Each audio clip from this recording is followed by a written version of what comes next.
Assalamualaikum warahmatullahi wabarakatuh. Salam semangat. Kali ini saya akan menampilkan sebuah video tentang pembelajaran pengukuran dan besaran untuk SMP kelas 7. Mudah-mudahan dengan video ini kalian yang menyaksikan tayangan dari awal sampai akhir dapat mengerti dan memahami konsep pengukuran dan besaran. Sebelum kalian melihat video, jangan lupa like, subscribe, and share. Mari kita lihat bersama-sama.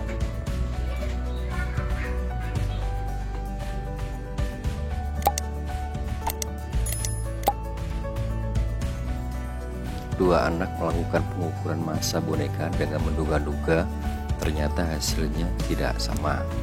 Anak pertama menghasilkan 50 gram, anak kedua menghasilkan 100 gram. Hal ini sangat tidak akurat, maka kita harus menggunakan timbangan dan hasilnya sangat akurat, 80 gram. Dua orang anak melakukan pengukuran lebar lantai, satu orang menghasilkan 1 jengkal 10 jari, satu orang lagi menghasilkan 2 jengkal 2 jari. Hal ini sangat tidak akurat. Untuk itu kita memerlukan alat standar, yaitu meteran, hasilnya 40 cm. Dalam kehidupan sehari-hari, saat kita melakukan pengukuran besaran sebuah benda, kita membutuhkan besaran pokok, yaitu besaran standar hasil kesepakatan para ahli yang sifatnya tetap, tidak berubah-ubah. Besaran pokok biasanya dipakai untuk menyusun besaran-besaran lain atau besaran turunan.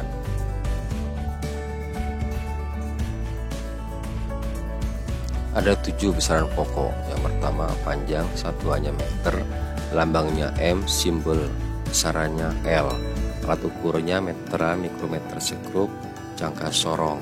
Yang kedua, massa satuannya kilogram, lambangnya kg, simbol besarannya M, alat ukurnya raja pegas, raja 4 lengan, dan timbangan digital. Yang ketiga, waktu satuannya sekon, lambangnya S, simbol besarannya T, alat ukurnya jam dan stopwatch. Yang keempat, arus listrik satuannya ampere, lambangnya A, simbol satuannya I, alat ukurnya ampere meter. Yang kelima, suhu termodinamika satuannya Kelvin, lambangnya K, simbol besarannya T, alat ukurnya termometer. Yang keenam, jumlah zat satuannya mol, lambangnya mol, simbol besarannya N. Yang ketujuh, intensitas cahaya satuannya kandela, lambangnya CD, simbol besarannya EV.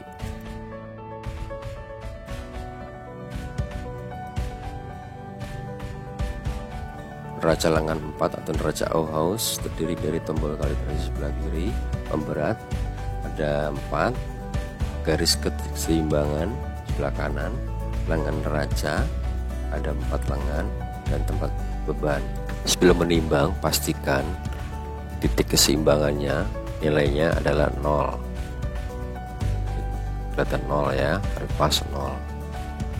Kemudian taruhlah beban yang akan diukur. Di sini adalah air.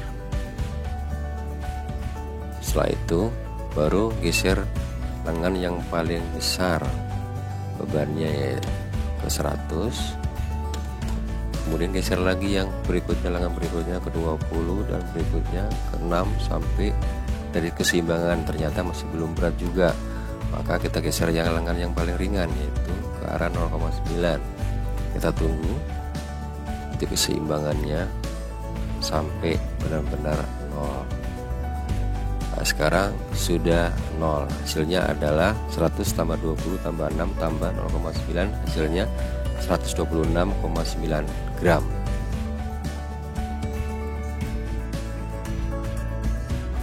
Mengukur waktu dengan stopwatch. Perhatikan, jarum panjang dan pendek harus satu garis. Sudah yakin satu garis, baru kita tekan tombolnya, maka bergeraklah jarum panjang yang menunjukkan waktu detik, sedangkan jarum pendeknya menunjukkan waktu menit. Setelah yakin pada 60, maka kita matikan menunjukkan 1 menit.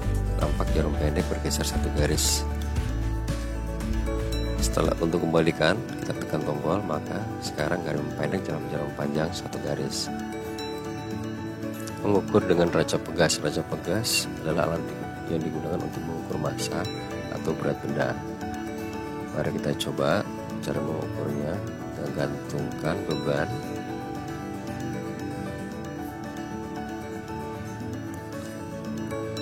Nampak hasil pengamatan nilai beban adalah 0,5 Newton.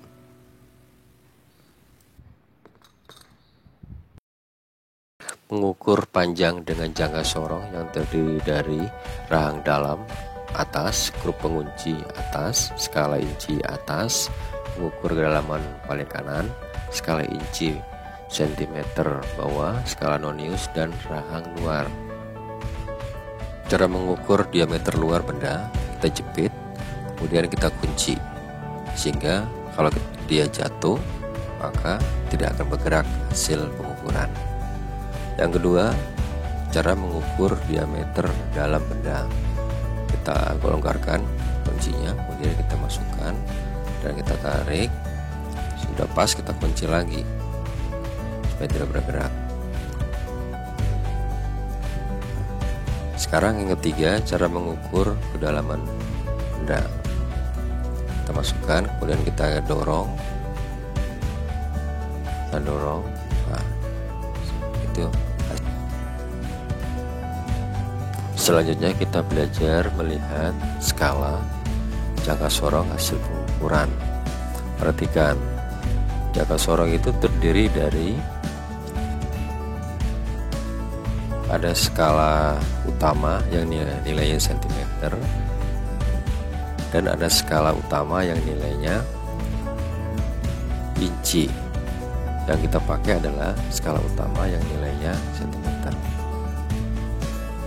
Kemudian setelah di bawahnya ada skala nonius, ada skala bawah. Nah, perhatikan, itu yang ditunjukkan adalah skala utama, ini adalah skala nonius yang bawah. Perhatikan, misalkan hasil pengukuran menunjukkan angka 0 itu di antara garis 2/7 dan 2/8. Kita ambil 2/7 atau 2,7 cm. Kemudian setelah itu kita lihat skala nonius, skala bawah. Kita cari garis atas dan garis bawah yang posisi sejajar atau berimpit sejajar. Dan ternyata kalau kita perhatikan, yaitu berimpit di posisi 65, sehingga dipastikan hasilnya adalah 2,7 plus 0,065 sama dengan 2,765 cm atau 27,65 mm. Mengukur panjang dengan mikrometer skrup terdiri dari poros tetap tidak bergerak, poros geser bergerak, skala utama tetap tidak bergerak, skala nonius bisa berputar, pemutar, ranset, dan frame. Cara menggunakan mikrometer skrup, kita putar rasetnya sehingga porosnya bisa naik maju mundur. Terlihat yang skala berputar, skala nonius, dan skala yang tidak berputar tetap skala utama. Setelah kita mengukur benda, kita kunci sehingga rasetnya tidak bisa berputar lagi. Kita kunci sehingga rasetnya tidak bisa berputar lagi, mati ini. Ya. Misalkan kita mengukur ketebalan tangan jari-jari kita putar rasetnya sampai berbunyi krak krak krak krak, berarti tandanya sudah maksimal. Coba kita lihat hasil pengukuran. Nampak skala utama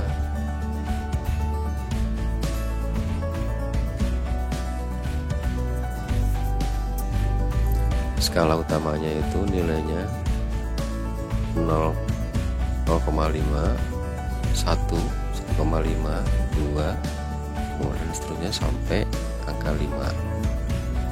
Pada pengukuran kali ini kita nampak dapatnya 8 lebih, tapi belum sampai, setengahnya belum sampai, sehingga cukup ditulis 8 saja.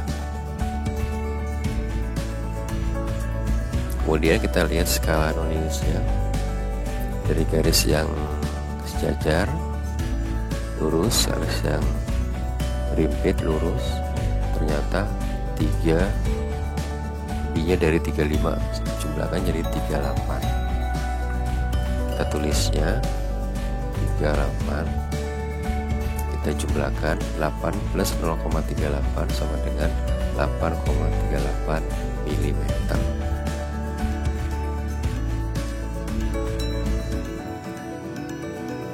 Mengukur suhu dengan termometer. Yang pertama, termometer digital. Pada alat pengukur suhu tubuh digital ini, di ujung alatnya terdapat sensor. Sensor inilah yang bekerja membaca suhu tubuh Anda ketika menyentuh tubuh selama beberapa detik. Termometer raksa. Termometer raksa adalah alat pengukur suhu tubuh manual menggunakan air raksa atau zat merkuri. Alat ini berbentuk tabung gelas berisi air raksa di dalamnya, bisa mengembang saat terkena panas. Yang ketiga, termometer kening atau jidat. Alat digital ini digunakan untuk mengukur suhu badan lewat sinar inframerah. Anda cukup memosisikan sensor inframerah alat ini ke arah jidat atau kening. Yang keempat, termometer empeng bayi. Alat pengukur suhu tubuh yang ini bentuknya mirip seperti empeng atau odot, dan memang digunakan khusus untuk bayi atau anak usia balita. Mengukur arus listrik dengan ampermeter. Untuk mengetahui besarnya arus pada rangkaian listrik AC, biasanya listrik yang di rumah-rumah, kita dapat menggunakan ampermeter AC yang disusun secara seri.